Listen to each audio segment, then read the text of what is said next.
Qu'il soit en vitrine, dans des ballotins ou encore à son état liquide, le chocolat fait partie du paysage bruxellois.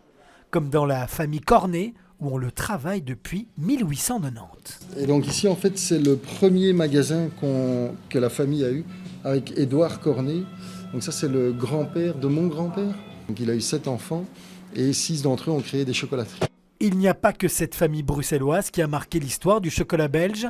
Dans ce musée, les preuves sont nombreuses. Pour ne citer que quelques noms, Godiva, Neuhaus, Léonidas, Cornet sont nés à Bruxelles. Et c'est à Bruxelles aussi qu'il y a 2 inventions majeures qui ont vu le jour. C'est la praline et le ballotin. Le couple Neuhaus a créé cela en 1912 et 1915. Ces petites douceurs font donc leur apparition au patrimoine immatériel de la région. On ne parle pas ici d'un label, mais plutôt d'un symbole. C'est à chaque chocolatier de s'en servir. Ce n'est pas un label qu'on va apposer sur son emballage, mais c'est une communication et c'est surtout une reconnaissance, une valorisation du métier, du secteur et des traditions de chocolat belge.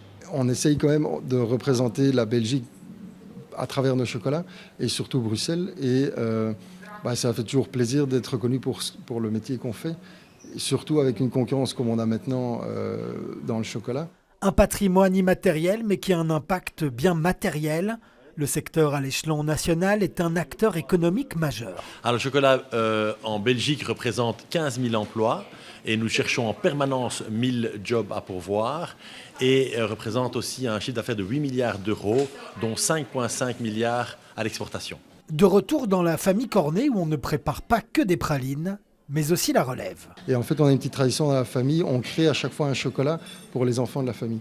Et donc moi j'ai reçu le mien il y a 38 ans et mes filles, donc Mazarine et Victorine, ont reçu leur chocolat quand elles sont nées. C'est notre petite tradition familiale. Si la production de chocolat disparaît petit à petit de la capitale, les points de vente comme celui-ci sont encore nombreux. On en compte 200 en région bruxelloise.